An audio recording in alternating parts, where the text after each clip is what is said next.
Per usual, as usual, it's usual. It is what it is.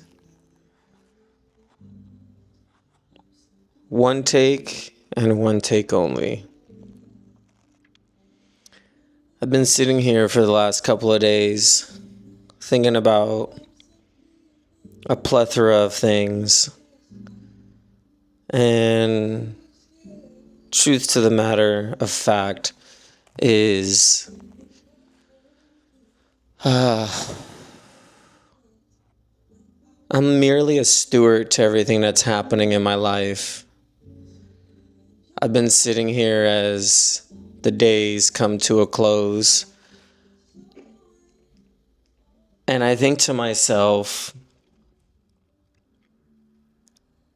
as I sit in this home, and this place that I call a home, in this era of my life that is so subtly itself, that I am a steward to everything that's happening here. I'm merely another person in this place. And I'm truly thankful for the time that I get to spend here. And I'm saying this with a moment of peace as one of the most chaotic guests that I've had here goes about their day. But I'm learning in the midst of chaos, there's truly a lot of peace. And I sit here appreciating everything that has happened. I'm going to be now almost 9 years in this place that I call a home. And I don't think a lot of us sit and think about the time we spend in places. We go from this thing to that thing to the next, to what was that, to here I am, to oh my God, to where we are, and here's the next thing. And if you've been with me on this journey, you know that I've been stating a lot of things that are happening in my life and speaking more so to the things that are unfolding here. And this moment that I'm in is really a couple of things, right? I think about how in the last 3 years, to the last 2 years, to the last year, to this last month or so, I think about the heartbreaks and the moments of truth that occurred here in the last 3 years. I think about my home and the place that I've shared with others. I think about all the people that have come here and stayed with me and have been guests here to now friends. I think about how I used to share this place with my roommate who exposed me and arrogantly opened our doors so that he could make money on Airbnb, but is now beyond a B&B. How my French guests say, oh, B&B, we in the B&B. To a place that's everyone's home now. I mean, the doors are open. The space is a river, and everyone's allowed to be a part of that river and jump in and allow it to flow and take them where they need to go. I think about the time of how me and my ex literally painted almost every single wall in this house, and how she really was a pivotal piece in creating this space into a home. and I'm appreciative of that. I think about my motorcycle accident and how it slowed everything down and put me in a place where literally I was on the ground and needed to be grounded in the earth, on the earth. And it really helped me be in this place of reflection and peace. And although I was in pieces, I found the peace in that place. I think about the last year and how I needed to learn how to walk again, how I needed to talk again, how I needed to formulate my words and speak in a way that was the truth and not um, I hate this word, compartmentalized way of living. And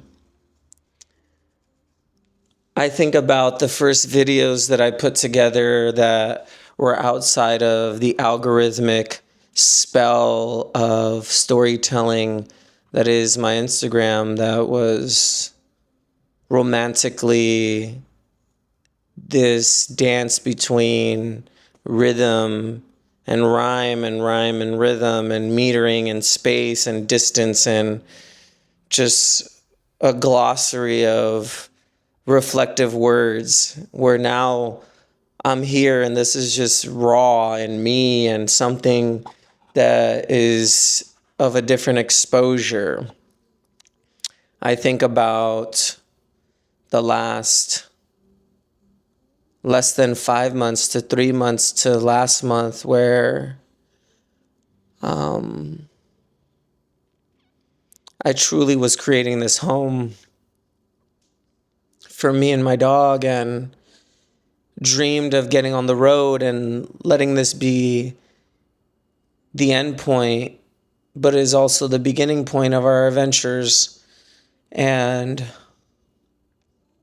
I'm thankful for that, and to all the words that I can't put together right now, I'm just very much appreciative for life and the life that I have gotten to live, in almost losing my life and losing the life of my precious little boy. I think of the life of an artist and how all we get to do is be and speak to the truth. And that truth is one that is not subjected to the things of this world. And it's something that really is truthful. I sit here in the corner of my kitchen looking at all the unfinished walls, but they are finished, and the little trinkets and things that sit from past lives that were here, that continue to be here as I remember them and place them in delicate places, where people come into this space and they sit and they stare and they process their life and get to peel back the onion layers that are themselves, that are now a piece of this home. And I remember, as I was putting these things together, how one day I hung out with someone I used to work with, and they were just very sharp with me. Not like a G sharp that you have to like pull your mouthpiece and get in tune, as I would in the days of me playing my saxophone in marching band, but were so sharp that it sounded like chalk that was just so rigid on a board. And they said, "What are you doing? Like, you need to do your videos this way. You need to do your life this way. You need to like find the words, use ChatGPT, structure your way in such a manner that the algorithm can like push your videos forward." And then I thought to myself, I actually don't give a flying actual fuck about any of that, because this is merely a space for me to put into words, into frames, the things that are unapologetically me. Like, why are we doing things to please others? I don't need to be validated. I don't need to be told who I am. I know who I am. For Christ's sakes, I've been in a room filled with mirrors for the last 8.5 years of my life. I'm going to be 35 years old. I started this journey when I was 26 years old. What are we talking about? Who can tell me who I am than the person in the mirror? And I say all this to conclude that my morning is in a place that I call home. My body, my spirit, my mind is a home.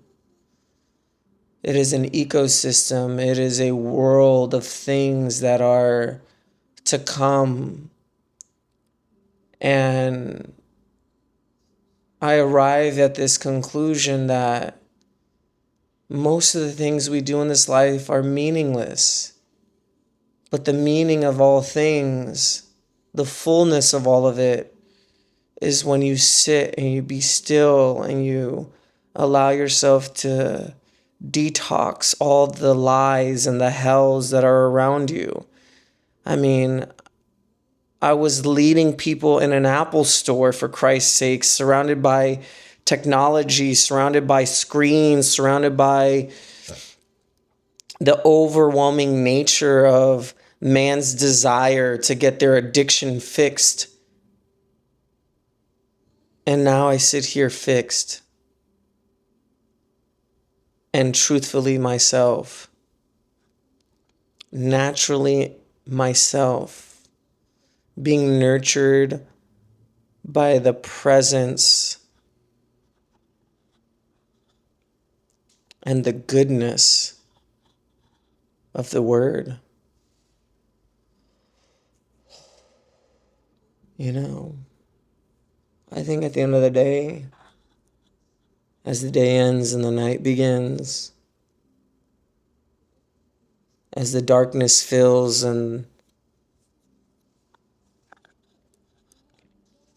the evening sky speaks, there will always be light in the places that you least expect. And we talk so much about the things that matter, but what really, absolutely matters is the place you call home. And if that place can't be a home to those who least expect it, if you can't settle in the space that you've created, then what's it all for? And I sometimes pride myself and cherish the things that I've done in this place, because this is not just for me. This is for everyone that comes here and stays here and walks in through those doors, for them to sit, to take a breath in, to feel this air that is so freeing on the busiest of highways called Highway 1, to this place that I call home.